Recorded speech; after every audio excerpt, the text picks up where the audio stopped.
It's time to get the breakdown started. 1, 2, 3. First up, 10 observations. Just took it and just boom, put it right on the ground. It's first and 10. All right, here we go.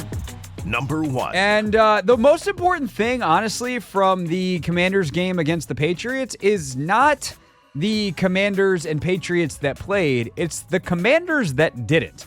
It was fairly surprising to see just how thorough the inactive list was for a couple of reasons that I'll get into more specifically in number 2 and 3. But if we take an even wider view of that, my biggest takeaway from the game is I think it's pretty fascinating the Commanders treated this final week as many other teams are. So this is not criticism. It's not a, hey, they messed up. It's just an observation with no value assigned. That they don't really see this as a useful tool to prepare for the season anymore. Preseason has been so devalued, and the more teams that treat it like this, the more true it becomes. It is in some ways a self-fulfilling prophecy. But Logan put it very succinctly this morning when we were talking on Take Command. He goes, until you have game planning, you're not playing NFL football. And so because teams don't game plan at this point ever in the preseason, it gets to a point where the preseason games are really not that different from joint practices or even your regular practices. And in some ways, those joint and regular practices are more beneficial in terms of preparation than an actual preseason game. Of course, there is something to finishing your blocks, actually tackling to the ground. There's a skill sharpness that you get out of preseason that you can't get in practice. And I do think teams utilize the preseason for some of that stuff, which is why you have guys playing weeks 1 and week 2. Or Carolina took the method where they said, no, we're going to ramp up into the third preseason game. So guys didn't play the first 2 weeks, and Carolina actually played their starters this weekend. So there are different ways of going about it, but this all started from a tweet that I got from at DC Pac-Man, I believe was who sent it. And he goes, why did Emmanuel Forbes play? And I because I was on Twitter, I was in Snarky Brain, and I was like, duh, because he's a starter, and he's making the team, and that's not in question. But then I was like, wait, don't hit send on that yet. Like, that's why, but is it, I don't think that's the point here. I think the point is he's going like, why didn't Forbes get more reps? They want to get him more reps. Why don't some of the receivers get more reps? Like, there's these young players that clearly could benefit from the experience. So why don't you give them the experience? And the answer, the retort would simply be the experience isn't actually either that useful for the player or that instructive for the evaluator. And if you're not going to get a whole lot out of it and you're not going to learn anything new, at that point, you still have all the risk of playing a football game and in terms of injury, and why would you hurt someone that is in your plans for the roster? And I guess that's the logic. I don't know that I fully agree with it. I do think that there probably should be some more guys playing. Like if I was running a team, I'd probably do it slightly differently. But I also fully understand it and would be very open to hearing whether it's Dan or Adam or whoever is driving that ship, whoever's got the most information on that in terms of why they handled this the way they did. I'd be open to learning more and hearing more specifically why they chose to do that, and would be open to the fact that I'm wrong in that doing even having some of the younger players play more. Actually, the juice isn't worth the squeeze. Number 2. With that said, there's a couple of guys that I definitely would have expected to play that are healthy, and all of a sudden you're like, oh, I guess you're 100% on the team. And frankly, one of them was a bit of an oversight on mine and Logan's part when we did our 53. And Anthony, I'll take the L on this one because, we didn't even consider this guy when we did our 53 on Friday because we based it off the Take Command 53, and that's Michael Davis. Like, obviously he's making the team. I had said, hey, like, I don't know. He hasn't had a good spring. There's a couple other young corners. Or had a great summer. Like, there's a couple other young corners. I think it's pretty clear BSJ and Forbes are going to start, or Sainristil and Forbes are going to start, and then Mikey will slide inside on 3 receiver sets. But Michael Davis is making the team. So he's one of those. And then the other one is Jamison Crowder. And that one is less surprising to me on some respects. Like, Davis is kind of obvious, I guess, so maybe it's not. But I think that one's less surprising to me than it is a lot of other people. Jamison Crowder is their number one punt returner, and he hasn't taken a punt return the entire preseason. Why? Because they're that confident in him. They know what he can do. And as a receiver, he's just reliable. Like, they know what he is. And I think especially with the Dotson trade, you look at it and you go, okay, if they see Jahan as a slot receiver, how much different is Jamison Crowder, or how much better at it potentially even is Jamison Crowder with the years of experience he has in the slot? And clearly they don't see that much of a difference. I think they're very different players, but for what they want, apparently Crowder's the right guy. So I will not be surprised if this roster ultimately has 5 receivers on it, and it's the 5 dudes who didn't play yesterday. I think there's a couple other guys that have a chance, but there definitely could be just those 5. And speaking of, number 3, third observation from the game is that they didn't, it kind of goes hand in hand with the last 2. I'm kind of surprised they didn't play the receivers. Not because De'Ami Brown needs to prove his spot on the team, not because Luke McCaffrey needs to prove his spot on the team. Simply because you had a chance to get more information on these guys to understand where to slot them. It was another chance in a game. And by the way, for as much as we said in that, in my first bullet point, if you will, or as much as I said, the more teams that do this, no game planning, not playing guys, the more true it becomes that it's not worth it. New England played their guys last night. You had a chance to go up against a number 1 offense or number 1 defense, and you didn't need to put your number 1 offense out there. You could have played De'Ami Brown and Luke McCaffrey for a quarter with Jeff Driscoll against the New England ones and seen how they handled it. No Dotson out there, etc.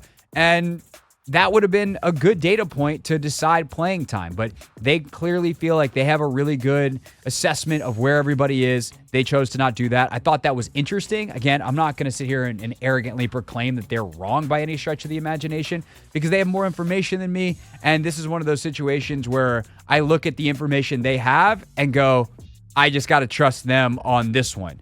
But it is something that's worth pointing out that not only did they not do any more evaluation, or do they limit the evaluation to the end of the roster guys, or not just the super lock starters. It's the guys battling for minutes that are on the roster for sure, but we don't know in what role. Those guys didn't get any time last night either.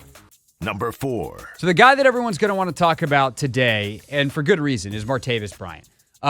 Big ol' 88 was big ol' 88. He got to it down the field multiple times, got a couple of pass interference flags, a couple of catches, including the touchdown from McSorley when he just went all big body on the slant. Like, it wasn't even pretty. It was just like, I am literally going to run up to the goal line, turn, put my butt into the defender, and be a huge human. And that is a skill set that you cannot teach. That was awesome. But he's doing it against dudes that aren't going to make the New England Patriots, who are one of the worst teams in the league. So I think it's important to remember the context here, that Bryant still has been doing everything that he's been doing against 2s and 3s, if not 4s, guys that are not going to be starters in the NFL. That doesn't mean that he can't, in practice, go out and do good work and progress. And now if he's going to be on the practice squad, potentially do it against Forbes and St. Juice, and if he's killing them consistently, then maybe he gets called up. So I would say right now, Martavis Bryant on track, not on the roster, although he's certainly done a tremendous job considering the time he's been here to give himself a chance. Number 5. All right, number 5. I thought maybe the 2 best players in the game yesterday, Phil Mathis and John Ridgeway. They were both awesome interior defensive linemen. I'll tell you right now, I'm going to find a way to get both on our 53 coming up here in about 20, 25 minutes when we get to the defense. Those dudes are quick. They're explosive. They made plays. They made plays in the run. They made plays as pass rushers. They have forced the issue in the way you'd love to force the issue. And I think that there is also a chance, and I'm going to credit John Kime for this because he's the one who said it, there's a chance that one of them gets traded. Ridgeway is a guy that's flashed in the last couple of years. Mathis is a guy that was a former second-round pick. John said on his podcast that apparently the Commanders have already gotten calls on Ridgeway, and this was, John recording this after the game last night, presumably, or first thing this morning. So there is definitely a chance that one of them doesn't make it because they are on another team, and the Commanders have gotten something in return, because ultimately these guys are 4th, 5th string guys. They are not getting a ton of reps over John Allen, Deron Payne, and Johnny Newton. This is the next guy in that rotation. But both of them have made a tremendous case to be here, and they just unfortunately don't fit the body type that Dan Quinn likes to use heavier of traditionally. He likes to use, for instance, like he did last night, KJ Henry as a 3 technique, take an edge, long, speedy, explosive athlete, and let's bump him inside on a 3rd down or in a 2-minute situation, which is even less reps for one of these guys. So I tend to think that they've got Mathis over Ridgeway. Ridgeway was awesome last night. Mathis was excellent last night. So just, for right now, hat tip to those guys, and we'll sort it out as we go. Number 6. Cole Turner. Man, that dude's bag stays mixed. The catch down the field from him last night, that's big time. The penalty, that's big time bad. The drops in the first half, I would say a couple things on those. One, I'm not entirely sure those are his fault. The first one's a really good play by DB. It's not a very good ball. Cole does a good job to get his hands on it and make it a fight.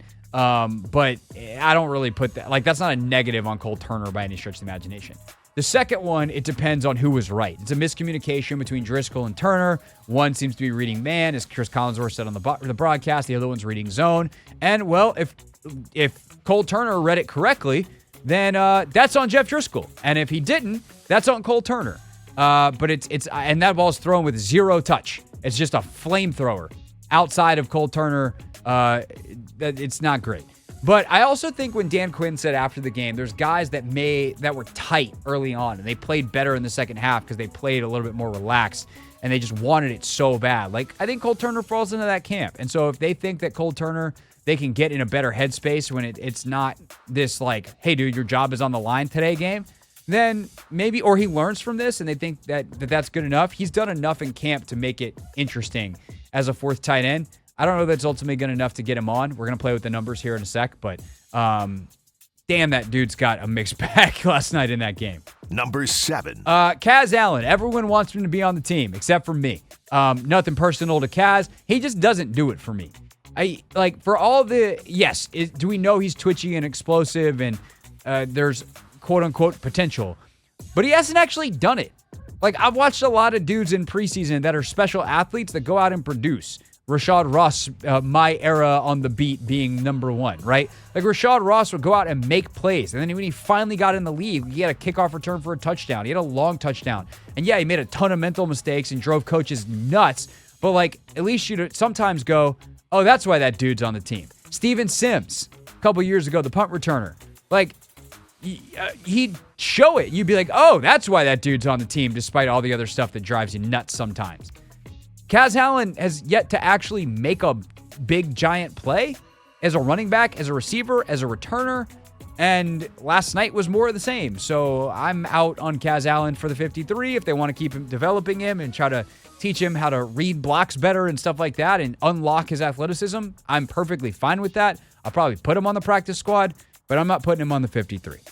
Number 8. Noah Igbenogany did not have a good day at the office. I don't think it matters. Not number 19, Chisaw playing cornerback. Yep, heck of a throw by Drake May on that out route for the touchdown that beats him. That's a silly velocity throw, but you can't have that happen. You just make the tackle. They went for the pick. But also, we've talked about this.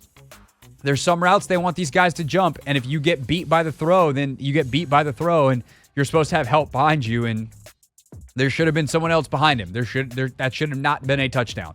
There's a couple other plays where he gets beat in coverage, but he's generally had a phenomenal camp. And I think overall, you have to look at the totality of the practices, the other games. You can't let the last data point be so much more important than everything else. So I think Noah Igbenogany is safe, despite the fact that he had a bad day at the office. Number 9. Good for Cade York. Good for Anthony. We had a kicker yesterday wearing burgundy, black, but burgundy and gold in theory, in spirit, and he made kicks. I, for one, like that. I like the kicks that go through the uprights. You like it? I love it. Also, Logan, who's down on the field, obviously, because he's doing the radio broadcast now, he said the ball flies off his foot. So maybe they got their kicker. Ooh. Are we finally going to be able to take the TBD line off of the kicker in the roster chart? I mean, there are some kickers out there still, though. I think they'll take their time. I think it's definitely possible that they go somewhere else, but we'll see. Cade York, good for him. And you know what? My last one, Anthony, number 10. Number 10. Good for Trace McSorley, man. That is not easy to do what he's done the last couple weeks. Come in on a Thursday, and by 10 days later, you've played 2 games, and in the second one, like, you make a bunch of plays. And is it smooth operational NFL offense? Hell no. Hell no. He's running around like a crazy man. He's delivering blows. But, like, go make plays, dude. I loved what I saw from Trace McSorley yesterday. And Dan, talked about it in the press conference, how cool it is for McSorley and Bryant to connect on that touchdown, considering they showed up in Miami kind of basically together. And so good for Trace McSorley. You just never know when the end is going to be. And I hope that performance helps Trace McSorley stay in an NFL building, whether it's this one or somewhere else, that someone goes, hey, you're worth a practice squad spot. You're worth keeping around. We know if, God forbid, you had to play, you're going to be a freaking gamer. And he's apparently, great kid and is good to have in the room. So, like, that's a valuable asset to have in a quarterback room. And, you just, for a guy that was on his couch a couple weeks ago thinking his NFL dream might be over, hat tip and round of applause for the kid from Ashburn, Trace McSorley. And that'll wrap up our 1st and 10. This is the Hoffman Show on the T980 and the Odyssey app.